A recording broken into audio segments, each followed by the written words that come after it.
अस्सलाम वालेकुम and welcome to champions trophy 2025 का स्पेशल शो। ऑफ कोर्स आज के शो में हम लोग बात करेंगे अबाउट द स्क्वाड जो पीसीबी ने अनाउंस की है। सेलेक्टर्स ने उनको बोला है कि बड़ी वर्सेटाइल टीम है, फ्लेक्सिबल टीम है एंड अब कैप्टन के पास बहुत सारे ऑप्शन होंगे। सो फर्स्ट सबसे पहले एक्चुअली हम लोग स्क्वाड पे भी नजर डालेंगे and we have no better man than mister Rashid Latif जिन्हें हमें ज्वाइन किया है। वो पूरे एनालिसिस हमें देंगे इन डेप्थ।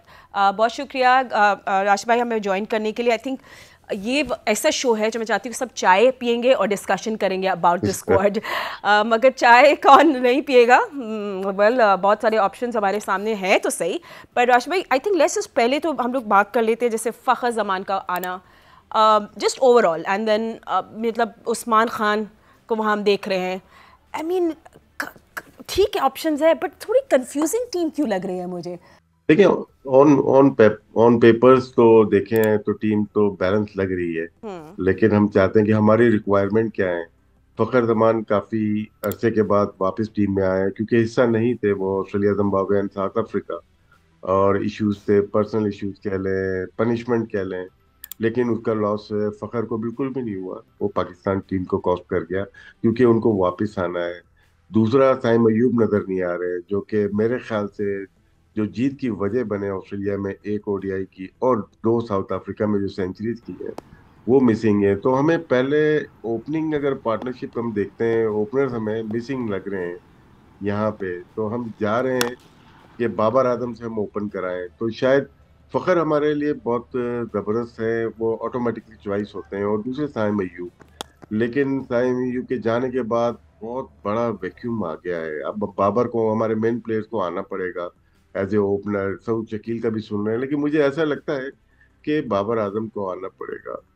बाकी हम इस स्क्वाड पे एक और नजर डालते हैं तो हमें एक स्पेशलिस्ट स्पिनर, अगर हम मवाजना इंडिया के साथ करते हैं क्योंकि हमारा मैच अहम जो मैच है, दो मैचेस से अहम कह सकते हैं, तीसरा भी अहम है। लेकिन न्यूजीलैंड से 19 को और 23 को इंडिया से मैच है तो उनके पास 3 से 4 स्पिनर्स मौजूद हैं, स्पेशलिस्ट हैं, वो ऑलराउंडर हैं लेकिन उनका जो है बॉलिंग फर्स्ट है। हमारे अबरार है सिर्फ। सुफियान को हमने मिस किया, ड्रॉप कर दिया। फैसल अकरम को हमने ट्राई किया था, वो भी स्क्वाड का हिस्सा नहीं है। शादाब खान काफी अरसे से टीम का हिस्सा नहीं है क्योंकि अगर हम देखते हैं शादाब का कि वो सेंट्रल कॉन्ट्रैक्ट में है लेकिन वो किसी टूर का हिस्सा नहीं है और ना चैंपियंस ट्रॉफी में। तो हम कह सकते हैं कि दो जगह ऐसी हैं जहां पे पाकिस्तान को रिव्यू करना चाहिए। 11 तारीख तक आप चेंज कर सकते हैं। अगर ओपनर का डिसाइड कर लिया हमने तो ठीक है, लेकिन हमें एक स्पेशलिस्ट स्पिनर शायद दरकार हो। और बाकी टीम ठीक है, कुछ प्लेयर्स आए हैं, उसमें फहीम अशरफ की बात हो रही है, कुछ दिलशाह की बात हो रही है। उसको हम रिव्यू कर लेते हैं पूरे शो के अंदर, फिर हमें अंदाजा हो जाएगा कि ये जो सिलेक्शन है डेटा बेस्ड है या पर्सनल लाइकिंग डिसलाइकिंग पे है। तो हमें डीप एनालाइज करना पड़ेगा पूरी टीम को। अच्छा राज भाई अभी आप सुफियान मुकीम की मतलब स्पिनर की बात करें थे ऑल्सो फील क्योंकि जो हमारी ऑडियंस है जो फैंस बात कर रहे थे हमें भी वही बातें करनी है। वो लोग सुफियान मुकीम के बारे में बहुत सरप्राइज है, इनको शॉकर लगा कि डेब्यू में ने 4 विकेट्स ली थी। व्हाट हैपेंड देखिए, क्यों जी? सुफियान को होना चाहिए था क्योंकि ये थोड़ा सा अननोन है दूसरों के लिए। हम्म। अगर वो खेलते, फर्स्ट टाइम खेल रहे होते न्यूजीलैंड के और इंडियन प्लेयर, अगर ये खेलते तो वो मुश्किल हो जाता। एक अच्छा। ट्राई एंड टेस्टेड प्लेयर को खेलने के लिए ज्यादा मुश्किलात होती नहीं है। अगर सलमान अली आगा बॉलिंग करते हैं पार्ट टाइम, कुछ दिलशाह करते हैं, वो खेल चुके हैं पहले, ट्राई एंड टेस्टेड है। एक नया बॉलर मैच को जितवा भी सकता है और हरवाने को तो कुछ भी हो सकता है, लेकिन जितवाने के चांसेस बहुत ज्यादा होते हैं। तो सुफियान मुकीम एक ऐसा बॉलर, अनऑर्थोडॉक्स बॉलर है, लेफ्ट आर्म और रिस्ट स्पिनर है जिसका रीड करना कभी कभार मुश्किल हो जाता है। हम्म। हालांकि पहले ओडीआई में शुरू में मार खाई थी इन्होंने, लेकिन बीच में पकड़ा इन्होंने, अच्छी कप्तानी की थी, रिजवान ने उनको वापस लेके आया और 4 विकेट ली उन्होंने, विकेट ली जी। थी उन्होंने। तो मेरे ख्याल से सुफियान मुकीम को लोग जो क्या बात कर रहे हैं हम्म। बिल्कुल दुरुस्त है। वो उनका सिलेक्शन होना चाहिए था चैंपियंस ट्रॉफी में क्योंकि रिवॉर्ड तो मिलता है ना आपको। आपको लेके गए, हर जगह खिलाया, T20 में खिलाया, ऑस्ट्रेलिया में, फिर जिम्बाब्वे, फिर साउथ अफ्रीका में। इसका मतलब कि आप रेडी कर रहे हैं, माइंड को रेडी कर रहे हैं आप बिग इवेंट के लिए। जब बड़ा इवेंट आया तो वो ड्रॉप ही हो गए। तो मेरे ख्याल से लोग सरप्राइज हैं कि उनकी सिलेक्शन नहीं हुई। ओके चलिए लेट्स फिर कॉन्वर्जेशन का let's hit the third gear और आगे चलते हैं और पाकिस्तानी ओपनर्स पर हम लोग बात करते हैं क्योंकि सबसे ज़्यादा बहस यही हो रही है। तो पाकिस्तानी ओपनर्स ने किस तरह परफॉर्म किया इंटरनेशनल क्रिकेट लास्ट 3 इयर्स। तो उस पे एक राशिद भाई हम लोग पहले आपको नंबर दिखाते हैं। ऑब्वियसली उनमें से पिक फ़खर जमान है। अब्दुल्ला शफीक अपनी पुअर फॉर्म की वजह से was not selected this time around. Imam ul Haq and Shan Masood हमारे पास ये ओपनर्स हैं। और ये देख लें, good average by Saim Ayub. I mean बहुत दुख देखिए की बात है इसमें कि वो सही नहीं है इस, जी। इसमें दो दो ओपनर्स ऑटोमेटिकली चॉइस है, जैसे मैंने पहले कहा, फखर जमान एंड हम्म। साइम अयूब। ये दो हैं तो फिर जरूरत नहीं है तीसरे जी। की, लेकिन साइम अयूब से बड़ा फर्क पड़ गया।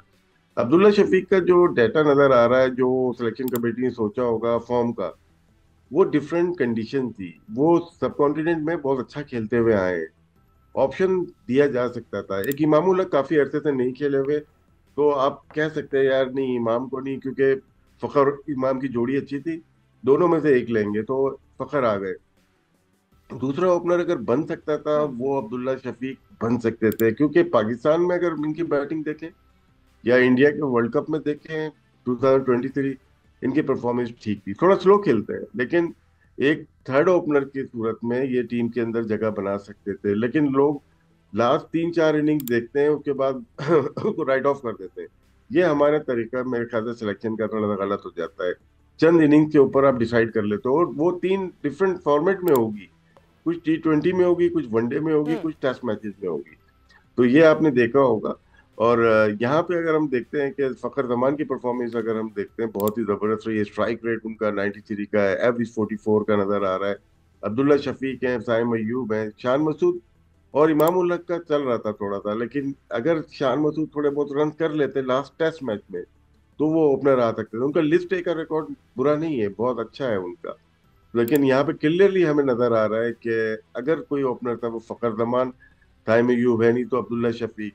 तीसरा एक और हो सकता था, लेकिन वो शायद इंजरी है, मुझे कंफर्म नहीं है, वो हसीबुल्ला थे, जो कि अच्छा करते हुए आए थे, नीचे आ गए थे। हसीबुल्ला का नजर आ गया। 50 इनिंग में उनकी 51 की एवरेज है, स्ट्राइक रेट नॉट बैड, 88.53। अगर हम देखा जाए तो साइम अयूब और फखर जमान के बाद सबसे अच्छी जो स्ट्राइक रेट है वो हसीबुल्ला की है। हम्म। शायद हम इस प्लेयर को के साथ हमने सही सलूक नहीं हो रहा, मुझे ऐसा लगता है। हम लेके जा रहे हैं, खिलाना चाहिए, हमें रेडी करना चाहिए सेकंड विकेट कीपर को। तो मेरे ख्याल से हसीबुल्ला एक और ऐसा प्लेयर है जिस पे हम नजर रख सकते थे इस चैंपियंस ट्रॉफी में। नहीं हम बिल्कुल आप सही करें। अगर वापस हम थोड़ा नंबर्स भी देखें हसीबुल्ला के लिस्ट ए में, आई मीन इनका एक्सपीरियंस है, 50 से ज़्यादा उन्हें लिस्ट ए जी मैचेस खेले हुए हैं। और मतलब 20 plus first class games, average 50 से ऊपर। आई मीन इट्स आपको क्या लगता है वैसे राशिद भाई, थोड़ा कंट्रोवर्शियल बात करते हैं, पर्सनल नहीं पता है व्हाई व्हाई हिम, और क्योंकि फिर अब लोग इनकी इसको कंपेयर मुझे उस्मान लगता खान है से भी करें जी। इनकी इंजरी, लेकिन फिर हमें रिपोर्ट हम्म। देनी चाहिए हमेशा। जो स्पोर्ट्स कंपनीज होती हैं, क्लब होते हैं बड़े बड़े फुटबॉल के, वो इंजरी की पूरी रिपोर्ट देते हैं कि कितने अरसे के बाद वो वापस आ जाएंगे। हसीब की कोई रिपोर्ट आई नहीं, और मेरे ख्याल से इतना टाइम था। जो फोकस साइम अयूब के लिए कर रहे हैं, वो बड़ा प्लेयर हो गया था, आपके लिए बहुत इंपॉर्टेंट था। हर कोई चेयरमैन साहब ही बात कर रहे हैं साइम की, लेकिन कुछ ऐसे प्लेयर होते हैं जो फ्यूचर स्टार होते हैं, उनको निगलेक्ट किया गया। मेरे ख्याल से इनकी इंजरी की रिपोर्ट किसी के पास नहीं आई। वो अगर फिट थे तो वो लाजमी रुकन बनना चाहिए। तो उस्मान खान वनडे नहीं खेले हुए ना, हम्म। तो उनको प्रिफेर किया गया। हम चैलेंज नहीं कर रहे किसी को भी, लेकिन हम अपना पॉइंट ऑफ व्यू सामने रख रहे हैं पाकिस्तानी अवाम के सामने, जियो की तवसत से, कि भाई ये भी तो पॉसिबिलिटीज हो सकती थी, ऐसा क्यों नहीं हुआ। तो नंबर्स अगर हम देखते हैं तो उनके नंबर्स भी बहुत अच्छे हैं, कह रहा हूँ उस्मान के, लेकिन किस नंबर पे हैं। ये डाटा की खास बात यह है कि नया पोजीशन आ रही होगी, जो लिस्ट ए में अमूमन या इंटरनेशनल में आपकी बैटिंग पोजीशन नंबर कम यूज की जाती है। अगर हम्म। हम उस्मान को लेके आ रहे हैं, मैं देखूंगा वो 4 नंबर पे उन्होंने ज्यादा रन किए हैं लिस्ट ए में, या उन्होंने नंबर ओपन ओपन किया हुआ है, तो वहां पे हमें अंदाजा होगा कि कहाँ पे उन्होंने रन किए हैं।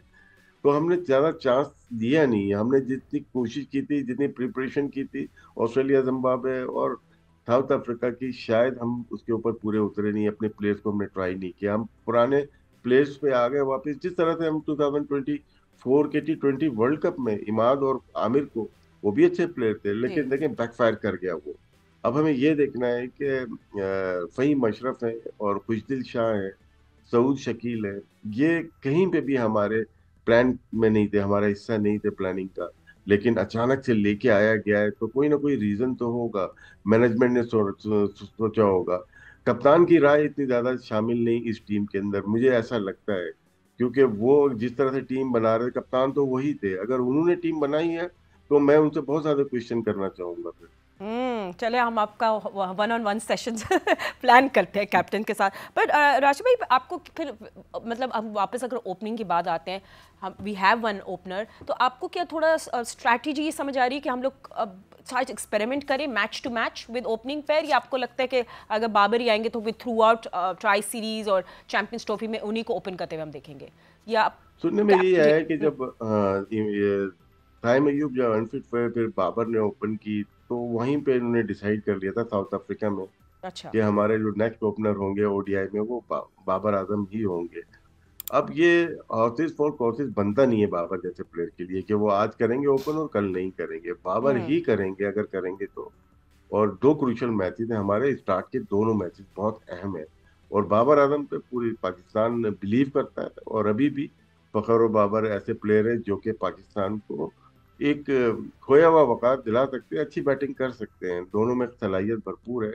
लेकिन फिर हमें ये देखना है नंबर 3 पे हम किसको लेके आएंगे, नंबर 4 पे तो रिजवान खेल ही रहे हैं और उसके बाद हमारा बैटिंग ऑर्डर क्या होगा। लेकिन ऑप्शन हमारे पास शायद हमने जो ओपनर्स नहीं लिए यही था कि हम बाबर आजम से ही हम ओपन करने जा रहे हैं, क्योंकि शायद T20 में वो करते हुए आए हैं। हम्म। अब उनकी पेस का नहीं पता किस पेस से खेलेंगे, पावर प्ले में कैसे खेलेंगे, मिडिल ओवर में कैसे खेलेंगे, और पहुंचते हैं अगर डेथ ओवर तक, लास्ट 10 ओवर तक, उसमें कैसी बैटिंग करेंगे। एब्सोल्युटली। और अब हम लोग थोड़ी सी बात ज़रूर करेंगे about middle order as well. बहुत सारे मिडिल ऑर्डर बैट्समैन हैं हमारे पास, but just after short break, so stay with us, don't go anywhere. हम डिस्कस करें चैंपियंस ट्रॉफी 2025 की स्क्वाड। Welcome back. हमने आई थिंक थॉरली डिस्कस कर लिया अबाउट पाकिस्तान की opening pair, but middle order the backbone of the team, इस पे हमने ज़रूर बात करनी है। इंटरेस्टिंग चॉइसेस है राशिद भाई। आई मीन जो कल से हम लोग बात कर रहे हैं स्क्वाड के ऊपर, आई मीन इरफान खान के बारे में बहुत शोर था, इट वाज गुड, अच्छे फील्डर भी हैं, बड़े की अपोनेंट रोल था उनका, एंड उसके साथ फिर फ़हीम अशरफ की इंक्लूजन आना, आई मीन बड़ा अनलाइकली था उनका देखना वापस इंटरनेशनल क्रिकेट में। बट इससे पहले हम पूरा एनालिसिस करेंगे मिडिल ऑर्डर के, तो ये भी मैंने आपसे बात ज़रूर पूछनी थी। तो देखिए फ़हीम अशरफ का अचानक हुआ, क्योंकि एक दिन पहले तक हम समझ रहे थे आमिर जमाल टीम हम्म। में, जो टीम आई थी हमारे पास वो 15 मेंबर्स थी, उसमें फ़हीम अशरफ नहीं थे। शायद आमिर जमाल को कोई इंजरी हो या कुछ ऐसी चीज हो गई हो जिसकी वजह से वो टीम में नहीं है। अगर बैटिंग देखी जाए तो बहुत तगड़ी रही है उनकी बैटिंग। आमिर जमाल की बॉलिंग में आप कह सकते हैं इंजरी या इकॉनमी रेट जरा हाई है। एक्सपीरियंस ज्यादा है फ़हीम अशरफ को, लेकिन फ़हीम अशरफ को जहाँ पे होना चाहिए था T20 के स्क्वाड में, वर्ल्ड कप में, लास्ट वर्ल्ड कप और ऑस्ट्रेलिया में, उसमें नहीं थे, उससे हमें नुकसान जरूर पहुंचा। अब गैप आया है इनकी क्रिकेट में, इंटरनेशनल क्रिकेट में गैप आया है कि बड़ी टीम में प्लेइंग 11 में जगह बनाने के लिए प्लेयर अच्छे हैं, लेकिन शायद इनका तरीका सिलेक्शन का सही नहीं है। क्या हम इनको लेके गए थे, या इतने ही अच्छे थे जिस तरह से स्टैट्स बताते हैं, तो ये ऑस्ट्रेलिया टूर पे क्यों नहीं गए, जिम्बाब्वे एंड साउथ अफ्रीका क्यों नहीं गए, इनको सेंट्रल कॉन्ट्रैक्ट क्यों नहीं किया, सवाल तो हम पूछ सकते हैं ना। भले परफॉर्मेंस आगे जाके अच्छे हो, बेस्ट विशिज हो इनको, लेकिन ये क्राइटेरिया शायद हमारे, हम अवाम के साथ जुड़े हुए लोग हैं, हमें अवाम की बात भी सुननी है। क्या यही तरीका है हमारी सिलेक्शन के लास्ट मोमेंट पे हम टीम चेंज कर दें? और जब इतना प्लान किया हुआ है कि हम इस टूर पे ले जाएंगे, शाहीन से खिलाएंगे, वहां पे किसी भी पार्ट में ये पार्ट नहीं रहे, तो ये हम्म। रेस तो क्वेश्चन हो रहा है। और शायद मेरे ख्याल से सही क्वेश्चन रेज हो रहा है कि फ़हीम अशरफ की इंक्लूजन लोगों की समझ में नहीं आई। अगर हम मिडिल ऑर्डर देखते हैं, बैटर जी। देखते हैं, ये टॉप ऑर्डर में बाबर आजम तो ऊपर चले गए, अगर तो हमारे पास रिजवान नंबर 4 पे आ गए, कामरान गुलाम नंबर 3 पे आते हुए नजर आ रहे हैं। अब उनका उनका तजर्बा बहुत ज्यादा नहीं है, टेस्ट क्रिकेट में भी आए जज्बाती, बहुत अच्छी बैटिंग की उन्होंने स्पिनर्स पे, 100 किए फिर 50 किए, उसके बाद से वो रंग नजर नहीं आया जिसके लिए मशहूर है स्पिनर्स पे खेलने के लिए। कामरान गुलाम को भी हम देखते हैं तो 106 की स्ट्राइक रेट अच्छी है इनकी, तीसरे नंबर पे जाके 100 भी किया जिम्बाब्वे में इन्होंने। सलमान अली अगर 6 नंबर पे अगर चले जाते हैं तो ज्यादा बेहतर होगा, क्योंकि 5वें नंबर पे आएंगे अपने सऊद शकील को मैं देख रहा हूँ वहां पे आते हुए। सऊद शकील की भी परफॉर्मेंस अच्छी है वनडे के लिए, क्योंकि वो स्ट्राइक को रोटेट करते हैं, 90 प्लस अगर स्ट्राइक रेट है, स्ट्राइक को रोटेट करते हैं, सिंगल डबल लेते हैं, ज्यादा रेशियो ज्यादा है उनका, बीच में किसी वक्त भी वो अच्छी स्वीप खेल के बाउंड्री लगा सकते हैं।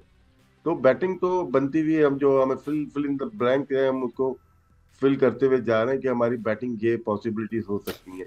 ताहिर तैयब बहुत ज्यादा बैटिंग इनकी आई नहीं। अगर हम फेज वाइज देखते हैं, 11 से 40 ओवर में, बल्कि 30 से 40 ओवर में इन्होंने ज्यादा बैटिंग की है, और 41 से 50 ओवर में स्ट्राइक रेट उनका अच्छा है। अगर हम बात करते हैं इरफान खान से, हम कंपेयर करते हैं, तो शायद ताहिर तैयब 128 और 145 के स्ट्राइक रेट पे स्क्रीन पे नजर आ रहा होगा। लेकिन फील्डिंग अगर देखी जाए, नया टैलेंट देखा जाए, तो इरफान खान ने आदि जो हम बना रहे थे और लोग लाइक भी कर रहे थे उनको कि वो अच्छे प्लेयर हैं, किसी वक्त भी कर सकते हैं, उनको 4 से 8 बॉल मिली है शायद जिम्बाब्वे और स्टुअर्ट के ऊपर, ज्यादा मौके नहीं मिले, इसलिए स्टैट जस्टिफाई नहीं करते एक टैलेंट को सही कभी कभार। तो इरफान खान के साथ ऐसे ही हुआ है कि 8-10 बॉल के ऊपर हम स्ट्राइक किस तरह से ले सकते हैं। तो वो जो आपने सवाल किया था, वाकई में इरफान खान एक ऐसा प्लेयर था जो फ्यूचर है पाकिस्तान का, तो वो उनको भी लोग मिस करेंगे। ठीक है। अच्छा, आपने एक दफ़ा बैटिंग एवरेज भी देख लेते हैं और बैटर्स और in ODI since 2022। Let's have a look at that slide as well. थोड़े नंबर्स आपको दिखाते हैं। जी, अगर हम देखते हैं बाबर आजम और रिजवान तो टॉप पे ही रहे हैं एक से। अगर हम फेज वाइज देखते हैं, 69 शुरू में आउट ही नहीं होते बाबर आजम, तो उनकी 69.6 की उनकी है, कि आप कह सकते हैं कि उनकी एवरेज है। फिर उसके बाद मिडिल ओवर में 64.61 की है, बहुत जबरदस्त है। लास्ट ओवर में कभी कभार बैटिंग आती है क्योंकि बहुत लंबा हो जाता है। 40 ओवर अगर एक बैटर बैटिंग कर रहा है एज ए ओपनर, तो इनफ है मेरे ख्याल से टीम के लिए। मोहम्मद रिजवान को देखें, वो मिडिल ओवर में किस तरह से बैटिंग करते हैं, वो भी थोड़ा स्लो साइड पे है रिजवान। वो गियरिंग को बिल्ड करते हैं, उनका साथ वाला पार्टनर ओपनर होता है या वन डाउन होता है, वो अपने गेम को तेज कर रहा होता है। तो इस रिजवान को एक एंकर वाला रोल करना पड़ेगा जो टीम को लेके चले आखिर तक। लेकिन इनको भी इम्प्रूवमेंट की जरूरत है अपनी स्ट्राइक रेट में, क्योंकि ये आईसीसी की जब मतलब टूर्नामेंट है, यहाँ पे बायलैटरल की तरह नहीं खेलना पड़ेगा, यहाँ पे थोड़ा अग्रेसिवली आपको तेज खेलना पड़ेगा। ठीक है। एंड जब हम लोग बात करते हैं ऑफ कोर्स इंक्लूजन की, तो मिडिल ऑर्डर बैटर्स का इन लिस्ट ए सिंस 2022, इस पे भी हम देख लेते हैं। देखिए, उस्मान खान का बहुत अच्छा सीजन गया है पाकिस्तान का। आप देखते हैं या दूसरे जो लिस्ट ए के टूर्नामेंट होते हैं, देखिए इम्प्रेसिव है। 84.13 इनकी एवरेज है, 119 का स्ट्राइक रेट है, जो कि है। ताहिर तैयब का भी अगर स्टैट देखते हैं लास्ट 3 ईयर के लिस्ट ए के, वो भी बहुत अच्छे हैं, आप कह सकते हैं। सऊद शकील के अगर हम देखते हैं तो एवरेज नीचे है इनकी, लेकिन इनके स्ट्राइक रेट 94 का है, बहुत अच्छा है। खुशदिल शाह यूटिलिटी प्लेयर है, ऐसा नहीं है बिल्कुल ही वो है, लेकिन इनका ज्यादा रुझान रहा T20 की तरफ। वनडे में भी अच्छे हैं, अगर हम इनको देखते हैं बैटिंग में, ठीक है, जो नंबर इनको मिलता है उसके लिहाज से सेटिस्फैक्ट्री होता है, लेकिन बॉलिंग में बहुत इंप्रेसिव नजर आ रहे हैं। एंड यू नो ऑल्सो खुशदिल शाह के क्योंकि बहुत सारे लोग होता है नहीं फॉलो कर रहे होते डोमेस्टिक भी, मगर हमको ज़रूर बताना चाहिए क्योंकि बड़ी अच्छी फॉर्म रही है स्पेशली T20 राशिद भाई, और ओडीआई में भी उसके उनकी क्वाइट डिसेंट है। I mean champions one day cup में का भी मैं देख रही थी, उन्हें 2 बैक टू बैक 50s भी बनाए थे इसमें। So he is in good form Khushdil Shah. अब ये कि हमने उनको यूटिलाइज करना है। देखो, खुशदिल शाह को जो ड्रॉप किया था ना, मेरे ख्याल से वेस्ट इंडीज जब आई थी 2022 या 2022 में थी, मुल्तान में 3 ओडीआई थे, वहां 2 मैचेस में जिताने का, छोटी इनिंग्स नहीं लेकिन जितवा दिया था उन्होंने। उसके बाद बोर्ड चेंज होता है, याद होगा आपको। बोर्ड चेंज होता है तो सिलेक्शन कमेटी चेंज होती है, सिलेक्शन कमेटी चेंज होती है तो बहुत सारे प्लेयर चेंज हो जाते हैं। तो उस वक्त खुशदिल शाह बिल्कुल निगलेक्ट कर दिया गया था। खुशदिल शाह को ये अलमिया रहा है हमारी सिलेक्शन में कि नया बोर्ड आता है, नई सिलेक्शन कमेटी आती है। खुशदिल शाह को देखिए, डिफरेंट नंबर्स पे इन्होंने बैटिंग की हुई है सिंस 2022।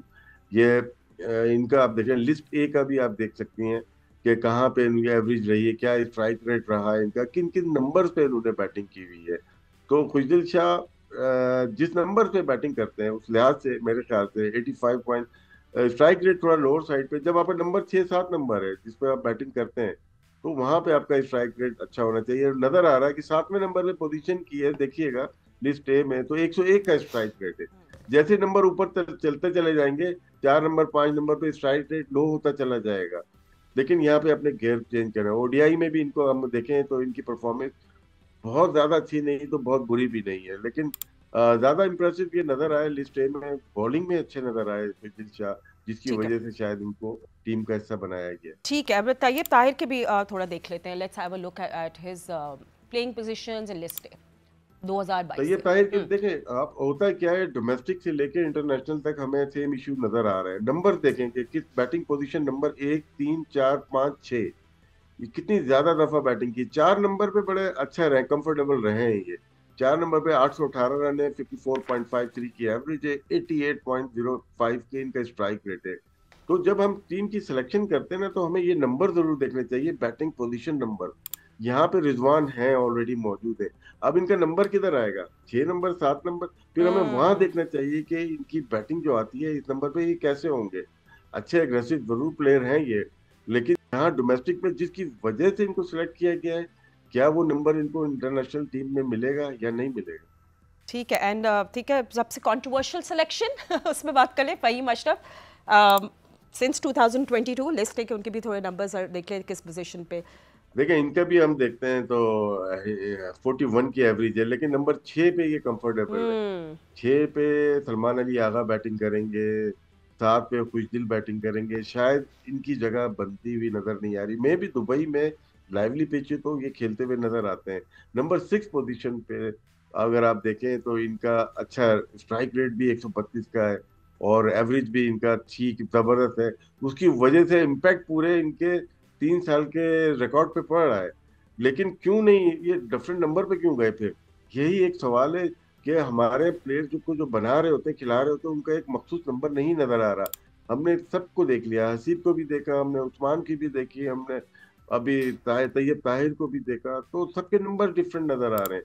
यहाँ पे फहीम अशरफ को अगर हम खिलाते हैं, 6 नंबर पे कंफर्टेबल नजर आ रहे हैं। एक दफा नहीं, काफी दफा इन्होंने बैटिंग की हुई है, और वहां पे अच्छा भाई लंबी इनिंग खेल दी होगी जिसकी वजह से इम्पैक्ट नजर आ रहा है, और स्ट्राइक रेट भी। अब हमें इसको अगली शोज में कभी करेंगे इंशाल्लाह। स्पिन और पेस में कैसे हैं, T20 में स्पिनर्स पे इनका एक वक्त में ऐसा था कि एक बाउंड्री भी नहीं थी, बाद में मारी होगी इंटरनेशनल में, लेकिन फर्क हमें ये देखना है कि स्पिन पे कैसे हैं और पेस पे कैसे हैं। और फ़हीम अशरफ ने अपना चैंपियंस वनडे कप में फैसलाबाद में जो हुआ था, उसमें भी उन्हें 90 रन बनाए थे और 7 विकेट्स ली थी। सो यू नो जस्ट आप लोग जो फॉलो नहीं करते डोमेस्टिक, तो थोड़ा सा मतलब वो भी अपडेट कर दे। तो यस, बहुत कंट्रोवर्शियल है फ़हीम अशरफ की इंक्लूजन अगेन राशिद भाई। बट आप अपना मिडिल ऑर्डर वैसे, जस्ट टू कंक्लूड, आप क्या नंबर्स देख रहे हैं सबको? आई मीन ओपनर्स के बाद where do you see the numbers? तो आई थिंक वो उससे कंक्लूड कर देखिए लेते हैं। जी। दुबई का नहीं कह सकते, कराची में अगर देखते हैं तो शायद फखर जमान और बाबर आजम वो ओपन तो करते ओपनिंग। हुए नजर आते हैं। नंबर 3 पे कामरान गुलाम, नंबर 4 पे मोहम्मद रिजवान। मोहम्मद रिजवान नंबर 4 पे बहुत कंफर्टेबल है, बहुत अच्छा उनका रिकॉर्ड है, अच्छा खेलते हुए आए हैं। नंबर 5 पे सऊद शकील, नंबर क्यों लेफ्ट हैंडर भी चाहिए आपको बीच में। फिर नंबर 5 पे सऊद शकील हो गए, नंबर 6 पे सलमान अली आगा, फिर एक लेफ्ट हैंडर खुशदिल शाह को आ सकते हैं, खुशदिल आ सकते हैं। फहीम अशरफ को में भी नसीम शाह की इंजरी अगर नहीं है तो ये भी खेलते हुए नजर आ सकते हैं बैटिंग बढ़ाने के लिए। एक और लेफ्ट हैंडर हमारा बीच में आ सकता है। तो ऑप्शन पाकिस्तान ने अपना खोल दिया है, बिल्कुल ना, कि ऑप्शन खोल दिए पाकिस्तान ने, चले। कि हमारे पास ये ऑप्शन भी है, अगर नसीम शाह अनफिट है तो हम इनको खिला सकते हैं। हसनैन एक्सपेंसिव ज्यादा है, रन ज्यादा देते, कंसीड करते हैं, तो फहीम अशरफ को ये देख सकते हैं कि हम अपने पार्ट टाइमर से ज्यादा जा सकते हैं, कि हम सलमान अली आगा से बॉलिंग करवा सकते हैं, खुशदिल शाह से और फहीम अशरफ से। ऑप्शन पाकिस्तान ने ओपन रखे। हम्म। थोड़ा सा फ़हीम अशरफ की बॉलिंग का आई डोंट आई, खैर एनीवे देखते हैं कि हमारे कैप्टन कैसे यूटिलाइज करते हैं। Let's not talk about that right now. मगर यस, पाकिस्तान की बॉलिंग पे हमने बात करनी है, हैवी यू नो पाकिस्तान की पेसर्स पे अगर बात करें तो पेस हैवी हमारी लग रही है team, and only one spinner. And there is the reason why India has 3-4 spinners and we don't. बहुत सारे लोगों ने क्रिटिसाइज भी किया, तो इस पर हम लोग बात करेंगे, but just after short break. Stay with us. Welcome back after the break. I think now जो हमारी डायरेक्शन जो कॉन्वर्जेशन की, राशिद भाई, should go towards the bowlers. और पहले हम लोग देखते हैं कि भाई हमारे पास जो पेस हैवी हमारी स्क्वाड लग रही है, just one special spinner. I think सबसे ज़्यादा बहस राशिद भाई यही हो रही है with the conditions and everything, why the mystery spinner just one? जी, इसमें दो स्पिनर लाजमी इस वजह से हो जाते हैं कि अगर आप देखते हैं तो अबरार को जब हमने दोबारा से इंट्रोड्यूस किया तो न्यू बॉल से हमने बॉलिंग कराई जिम्बाब्वे में और फिर साउथ अफ्रीका में भी। तो उन्होंने पावर प्ले में बॉलिंग की है, 4 ओवर 5 ओवर उन्होंने किए हैं और बहुत इफेक्टिव रहे, 2-2 विकेट उन्होंने की निकाली हैं। तो उससे फर्क जरूर पड़ा। अगर वो चैंपियंस ट्रॉफी में भी अबरार आते हैं, न्यू बॉल करते हैं, तो फिर हमें फिर पार्ट टाइम से करानी पड़ेगी। सलमान अली आगा भी बुरी बॉल तो भी नहीं करके आए, वो भी अच्छी, खुशदिल शाह भी करते हैं। क्या अच्छे बैटर के खिलाफ ये बेहतरीन परफॉर्मेंस दे सकते हैं, ये थोड़ा क्वेश्चन मार्क तो है। हम्म। बिल्कुल एक स्पेशलिस्ट स्पिनर हमें दरकार था जो कि टीम का हिस्सा नहीं है। अब जो टीम है हम उसी पे तबसरा कर रहे हैं। अबरार को देखें, बहुत ही अच्छे इकॉनमी रेट है, 4.39 का उनका स्ट्राइक रेट है। और उसके बाद सलमान अली आगा, एक 4 विकेट ली थी उन्होंने, वो भी एक तसल्ली बख्श परफॉर्मेंस दे सकते हैं। खुशदिल शाह हैं जो कि वापस आए टीम में। ये 3 बॉलर हैं जो कि स्पिनिंग अटैक में हमारा साथ देंगे। इंडिया से मैच है, न्यूजीलैंड स्पिनर्स पे बहुत अच्छा खेलता है, और विकेट्स हमें लेनी पड़ेगी, पावर प्ले में हो या मिडिल ओवर।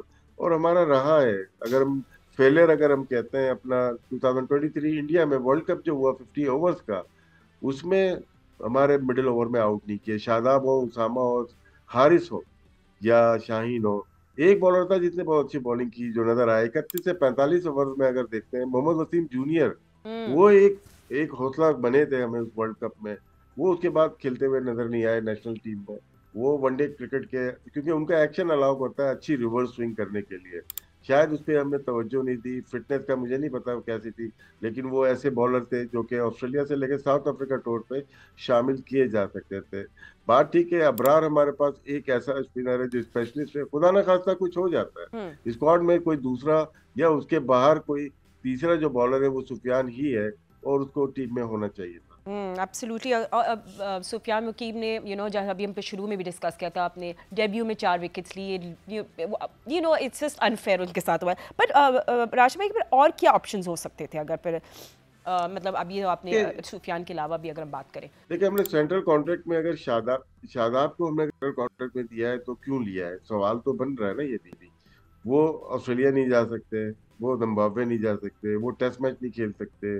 कुछ फर्स्ट क्लास मैच जरूर खेले उन्होंने, आउट भी किए, 5 मैचेस खेले उन्होंने, लेकिन पाकिस्तान कप में आए तो शायद एक आध मैच खेला, इंजरी का मसला हो गया। तो शायद ठीक से केयर नहीं हो रही हमारे प्लेयर्स की उनको बनाने की। जहाँ चैंपियन ट्रॉफी हो रही तो हम फर्स्ट क्लास में डाल दिया उनको कि टेस्ट मैच खिलाने। टेस्ट मैच तो वो नहीं खेल रहे क्योंकि अबरार भी है आपके पास, साजिद भी है और नोमान भी है, तो उसमें जगह बनती हुई नजर नहीं आती उनकी। व्हाइट बॉल में T20 में परफॉर्मेंस अच्छी है, वनडे में इंप्रूवमेंट की जरूरत थी। तो एक ऐसा प्लेयर हम जाया कर रहे हैं जिसपे बहुत उम्मीदें थी, जिसपे इन्वेस्टमेंट पाकिस्तान क्रिकेट बोर्ड की बहुत ज्यादा है। अब उनका रुझान शायद फ्रेंचाइज क्रिकेट की तरफ ज्यादा हो गया। इस्लामाबाद यूनाइटेड के वो मुस्तकिल मेंबर है और कप्तान भी है। शायद कहीं ना कहीं गलती हुई है जिसकी वजह से अच्छा प्लेयर जाया होता हुआ नजर आ रहा है। एंड आपको वैसे पर्सनली लगता है, of course will just look at the numbers as well, कि आपको लगता है कि खुशदिल शाह सही रिप्लेसमेंट है शायद आपके। आज बैटिंग में देखें, खुशदिल शाह यूटिलिटी प्लेयर तो है। उनके लिस्ट ए में अगर देखते हैं, लास्ट सेंचुरी उन्होंने 2019 में की थी, 8 सेंचुरीज हैं उनकी। लेकिन हमने इनको T20 में बहुत ज्यादा खिलाया, वनडे में ज्यादा मौके हमने दिए हैं। इनकी पोजीशन भी देखिए, 3 4 5 6 7 नंबर पे बैटिंग कर चुके हैं। अब कहाँ पे ज्यादा बैटिंग अच्छी कर सकते हैं ये आप लोग खुद अंदाजा लगा सकते हैं। बहुत ज्यादा ये बॉलिंग पे इन्होंने तीसरे नंबर पे भी बॉलिंग की है, फर्स्ट चेंज पे, सेकंड चेंज पे, बहुत सारा चेंजेस पे इन्होंने किए। लेकिन परफॉर्मेंस ऑल टुगेदर देखते हैं तो बहुत अच्छी है इनकी एज ए बॉलर। 43 इनकी विकेट्स हैं सिंस 2022, और 5.19 अगर as a part time bowler. लेकिन जब आप डोमेस्टिक खेलते हैं उसमें मेन बॉलर की हैसियत आप रखते हैं, तो वहां पे आपके मौके ज्यादा मिलते हैं, आपको थोड़ी सी पिचेस ड्राई मिल जाती हैं, जिसकी वजह से आपकी परफॉर्मेंस बहुत अच्छी होती है। तो खुशदिल शाह डिले लेट जरूर आए, बहुत गैप हो गया उनका, लेकिन ये अपनी सिलेक्शन को जस्टिफाई कर सकते हैं। और आपको ये लगता है मतलब सेफ स्ट्रैटेजी है कि सलमान आगा खुशदिल को मतलब use as a fifth bowler quota step up करना चाहिए। देखें, इसमें जो अच्छी बॉल करे उसको थ्रू करा देना चाहिए। जिस तरह हमें हमें आदत पड़ गई थी हफीज की, बहुत ज्यादा आदत पड़ गई थी। T20 में वो छठे बॉलर थे, चारों के 4 ओवर वो पहले ही कर देते थे। कभी कभार शोएब मलिक भी काम आ जाते हैं। हमें साइम अय्यूब का नुकसान हुआ है जिसकी वजह से एडिशनल प्लेयर, साइम अय्यूब ने 2 प्लेयर को इंडक्ट कराया है टीम के अंदर, एक ओपनर को की जगह और एक बॉलर। तो साइम अय्यूब तो 5 ओवर किए थे, मुझे याद पड़ता है लास्ट ODI जो हुआ था उसमें बॉलिंग की थी, विकेट भी लिए थे। तो साइम अय्यूब से हमें 2 प्लेयर टीम में लेके आने पड़े जिसकी वजह से नुकसान हुआ। तो खुशदिल शाह या सलमान अली आगा, दोनों में से कोई भी अच्छी बॉलिंग कर रहा है तो शायद उसको कंटिन्यू कराना चाहिए था। अच्छा कप्तान यूटिलाइज कर लेता है। हम जब थे हमारे हमारे जमाने में अगर देखें या 92 के वर्ल्ड कप में देखें, सलीम मलिक से बॉलिंग करवाई जाती थी आमिर सोहेल से या एजाज अहमद से भी, जो कि बहुत कम बॉल करते हैं, और वहाँ 3.5-4 बॉलर से हम मैचेस जीत गए। आपकी प्लेइंग 11 अच्छी होनी चाहिए। कभी कभार 15 पे हम लोग खुश नहीं होते, लेकिन आप टीम बना लेते हैं अपनी। रिजवान को अपनी टीम बनानी है। 11-12 की कौन सी टीम है जो हम अभी डिस्कस कर रहे हैं? हमें 11 की टीम बनती हुई नजर आती है। नसीम शाह की जगह में भी शाहीन वो अशरफ आ सकता है, फहीम अशरफ। 11 की टीम वो अच्छी बना लेते हैं, स्पिनर, बैटिंग। तो फिर कोई वो नहीं होता, क्योंकि हम 92 का तजर्बा हमें बहुत हुआ हुआ है। फिर 2009 में भी कुछ नए प्लेयर्स आ गए थे, मोहम्मद आमिर थे, सईद अजमल आ गए थे, शाहजेब थे, उसमें उसमें फवाद आलम थे। इनको मौके मिले, फिर 11 की टीम बन गई, वो भी हम जीते। फिर हम 17 में भी आए थे, उसमें भी यंग प्लेयर आ गए थे, उसमें भी सरफराज ने टीम बना ली थी, अपनी 11 की टीम बना ली थी। तो 11 की टीम मेन होती है कि हम 11 जो प्लेइंग 11 है, ज्यादा मैचेस तो है नहीं, कोई कोई फ्रेंचाइज क्रिकेट है नहीं कि 11-12 मैचेस हो डिफरेंट सिनेरियो में। हमारे दो मेन मैचेस है, फिर बांग्लादेश से जी। मैच है। तो मेरे ख्याल से प्लेइंग 11 जो रिजवान के ऊपर जिम्मेदारी बहुत ज्यादा आ गई है। अगर उनकी टीम नहीं है, लेकिन ये टीम उनको ही लड़ानी है, वो इस टीम को लड़ा सकते हैं अच्छी प्लानिंग के साथ। जिससे ये तो फिर अच्छी स्ट्रैटेजी होगी ना कि आगा सलमान आगा और खुशदिल जो है वो सिर्फ पांचवा बॉलर ऑप्शन नहीं रहे, उनको कवर अप भी करना चाहिए जब अगर फास्ट बॉलर्स की पिटाई हो रही है फॉर इंस्टेंस, तो it will be a good जी, स्ट्रैटेजी। पांचवा छठा ऑप्शन है इनके पास है। हम्म। और ज्यादा टर्निंग कभी कभार होता ही है कि टर्निंग खराब सी पिच भी मिल जाती है, इंटरनेशनल में हमने देखा है। इसे कामरान गुलाम ऑप्शन है, क्योंकि कामरान गुलाम ने शुरू ही क्रिकेट ऐसी की थी, as a left arm spinner, जो पाकिस्तान अंडर 19 वो खेले थे 2013-14 का सीजन से शायद। तो उसके बाद ये हम्म। तो बैट्समैन तो बाद में इवॉल्व हुआ है, तो उनके पास भी ऑप्शन है। तो पाकिस्तान ने स्पिन थोड़ा रखा हुआ है। ठीक है। हम ये कह सकते हैं कि हमारे पास स्पेशलिस्ट एक ही स्पिनर है, जिस अबरार की शक्ल में। अभी हमारे पास कोई ऐसा नहीं है कि जो पूरी बैटिंग लाइनअप को तहस नहस करता है। बैट्समैन अपनी गलती करके, जैसे साउथ अफ्रीका में सलमान अली आगा ने 4 विकेट ली थी, वही मेरिकल हो जाए तो फिर हमें कोई कबाहत नहीं है, खेले आप आउट करें। लेकिन कहीं ना कहीं कंसर्न जरूर है कि हम एक स्पेशल स्पिनर से कम है, कम कम जा रहे हैं।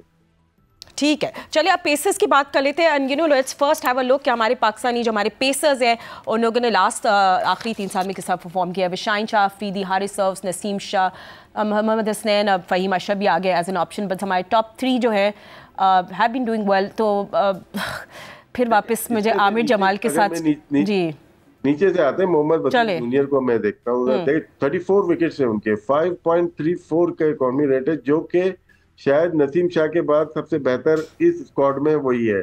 या तो आप आमिर जमाल का सैंपल साइज बहुत शॉर्ट है, 3 मैचेस हैं, लेकिन मोहम्मद वसीम जूनियर आपके देखा जाए तो अगर आर्गुमेंट किया जाए काउंटर, तो बेहतर है, नजर आ रहा है उनका। अब यह देखें आप, इनके नए बॉल से भी बॉल की हुई है उन्होंने, पुराने से भी बॉल की हुई है, 5वें नंबर पे भी बॉल की हुई है, 7वें नंबर पे बॉलिंग की हुई है। और ऑल टुगेदर इकॉनमी रेट उनका नए बॉल पे 4.8 है, 7.2 है। लेकिन डेथ ओवर में अगर 5वें नंबर पे जब आते हैं, इसका मतलब है कि डेथ ओवर में बॉलिंग कर रहे हैं आप। तो इन सारे बॉलर में अगर कोई बॉलर नजर आया था लास्ट 2 इयर्स में जो अच्छी रिवर्स स्विंग कर सकता था, वो जूनियर वसीम, मोहम्मद वसीम ही थे। तो वो नजर आ रहा है। ओडीआई में भी अगर देखते हैं 5.53, जहाँ पे आपका वर्ल्ड कप इंक्लूड है इसके अंदर, वर्ल्ड कप में शामिल करके भी आपका अगर अंडर 6 का आपका इकॉनमी रेट है, तो वो बहुत अच्छा समझा जाता है आजकल की क्रिकेट में। क्योंकि जहाँ 325 350 रन हो रहे हैं, उसमें एक प्लेयर आपको बचा के लेके जा रहा है। तो मेरे ख्याल, मुझे समझ में नहीं आ रहा, काफी अरसे से वो टीम का हिस्सा नहीं है। अब कोई रिपोर्ट भी नहीं आई क्या इंजरी क्या है, क्या किस वजूहत की वजह से या तो इनके पास पूरा पैनल पूरा अपने पास मौजूद है, फास्ट बॉलर का, हसनैन को लेके, फहीम अशरफ को लेके 5 पेसर्स बन जाते हैं। शायद यही वजह बनी हो कि मोहम्मद वसीम जूनियर पे नजर नहीं डली। एब्सोल्युटली। बल्कि उनके अभी मैंने शादी की तस्वीरें देखी, बड़े फिट एंड हेल्दी और बड़े अच्छे लग रहे थे उनको, बहुत कल ही शादी। हाँ, तो वो तो बिल्कुल चले, maybe that we wish them all the best, और हम जरूर उनको देखना चाहेंगे वापस इंटरनेशनल क्रिकेट में। एंड फहीम अशरफ एंड आमिर जमाल को अगर हम कंपेयर करते हैं, एंड मुझे समझ नहीं आती आशिफ भाई, आमिर जमाल की बहुत ज़बरदस्त एनर्जी भी है which we really like, is a good bowler, he is in hot form, why not him over Faheem Ashraf? तो नंबर्स आपको सामने दिखाते हैं जी। एटीट्यूड बहुत काउंट करता है क्रिकेट में। देखिए, हम भी जज्बाती हैं, लेकिन हम शोज में जज्बाती होते हैं ना, गेम में नहीं। गेम में अपना कंट्रोल अपने हाथ में होना चाहिए। हमने अक्सर देखा है उनको विकेट लेने के बाद या छक्के मारने के बाद मैच टीम हार रही होगा, थोड़ा थोड़ा कंट्रोल से बाहर हो जाते हैं। वो पेशेंस, वो कंट्रोल रखना है प्लेयर को, वो शायद वो मिस कर रहे हैं, जिसकी वजह से उनकी परफॉर्मेंस अफेक्ट हो रही है। ऑस्ट्रेलिया में कमाल बैटिंग की, उन्होंने बहुत ही उम्दा बॉलिंग की, 18 विकेट लिए तो उन्होंने रन भी बनाया और लग रहा था कि वो प्लेयर, उसके बाद इंजरी, मुझे ऐसा लगा कि इंजरी इतनी अच्छी मतलब के साथ नहीं दिया उनको। उनका उनका इकॉनमी रेट अगर देखा जाए 6.8 नजर आ रहा है लिस्ट ए में, जो कि बहुत हाई साइड के ऊपर, और ओडीआई में देखते हैं कम मैचेस हैं उसमें भी 6.7 नजर आ रहा है। तो बैटिंग के लिहाज से तो ठीक है ऊपर, लेकिन बॉलिंग बनती नहीं है उनकी, जो टेस्ट मैच की एग्रेसिव अटैकिंग बॉलिंग है वो और अच्छी है वो। मैं यही कहता हूँ टेस्ट मैच में हमने ऐसी पिचेस बना ली जहां पे 70-75 विकेट तो सिर्फ साजिद खान और नोमान ने ही ले लिया, अबरार ने 4-5 विकेटें ली है, तो उनको मौका नहीं मिला। और वहां पे साउथ अफ्रीका में भी ज्यादा बॉलिंग का मौका नहीं मिला, आखिरी इनिंग में मौका मिला था। अब राज भाई, एक जस्ट जनरल स्टेटमेंट, हमारे पेसर्स पे भी हम लोग जब अभी बात कर रहे हैं, समहाउ हम पार्टनरशिप लगने देते हैं, समवॉट हम लोग इसको ब्रेक नहीं कर पा रहे हैं, तो क्या व्हाट इज द रीजन? मतलब कि हम लोग इसमें इसमें अब जैसे हम डेटा देख रहे हैं उसमें हमें पूरे फर्स्ट क्लास का या लिस्ट ए का देखना चाहिए, हमारा कौन सा बॉलर कहाँ पे ज्यादा विकेट ले सकता है। जैसे मैंने अभी मोहम्मद वसीम जूनियर का निकाला, जैसे 31 से 45 ओवर में पूरे पाकिस्तान में इससे अच्छी बॉलिंग इंटरनेशनल में कोई भी नहीं कर रहा, तो वो मखसूस स्लॉट उनके लिए होनी चाहिए कि यार ये बॉलर है, यहाँ पे विकेट भी लेके दे रहा है 14-15 जो अपने करियर में, और यहाँ पे रन्स को भी रोक रहा है। तो हम, कप्तान खुद ही से किसी को ले आता है कि हमने अगर 11-12 ओवर तक हमने नसीम शाह से बॉलिंग करवा रही, उसके बाद 21वें ओवर में दोबारा लेके आ जाते हैं, शायद वो टाइम हम पूरा नहीं देते। हमें ज्यादा प्रॉब्लम हुई है रिस्ट स्पिनर से, उसामा हो जाए या शादाब हो जाए जो विकेट नहीं ले सके। ये T20 में हमेशा रिस्ट स्पिनर ज्यादा कामयाब होता है, वनडे में आपके पास फिंगर स्पिनर चाहिए होता है। ऑफ स्पिनर बहुत सक्सेसफुल रहा है, उस्मान ये आगा साहब जो है वो कामयाब हो सकते हैं, फिर खुशदिल भी फिंगर स्पिनर है। दो बाकी दुनिया में भी देखें तो फिंगर स्पिनर या मिस्ट्री स्पिनर पे वो चले गए। तो मेरे ख्याल से चंद टीम्स हैं जो कि लेग स्पिनर पे ज्यादा रिलाय करती है, जैम्पा पे ऑस्ट्रेलिया करती है और आदिल रशीद के ऊपर इंग्लैंड की टीम है। मोस्टली अब हल्के हल्के जा रहे हैं फिंगर स्पिनर या रिस्ट स्पिनर के ऊपर। जब पाकिस्तान के पास दो हैं, एक सुफियान वो टीम का हिस्सा नहीं है, एक अबरार है वो टीम का हिस्सा है, अकलौते हैं वो, और उनका ख्याल रखना चाहिए। मेरे यही वजह बनती है कि मिडिल ओवर में हम लोग बहुत ही कम विकेट ले सकते हैं, ले पाते हैं, और इकॉनमी रेट फिर भी ठीक होता है, 5.5 6.5 का, 5.5 से 6 तक जाता है। वहां पे हम विकेट नहीं लेंगे तो फिर डेथ ओवर में बहुत मार लगती है। ठीक है, चलिए, हमने बहुत अच्छा एनालिसिस कर लिया इन डेप्थ अपने स्क्वाड का, ये conversation of course Jio news पे जारी रहेगी और ऑफ कोर्स हम इस पे नजर रखेंगे। राज भाई, बहुत शुक्रिया हमें ज्वाइन करने के लिए, और अभी फिलहाल इतना ही वक्त है। Will see you soon.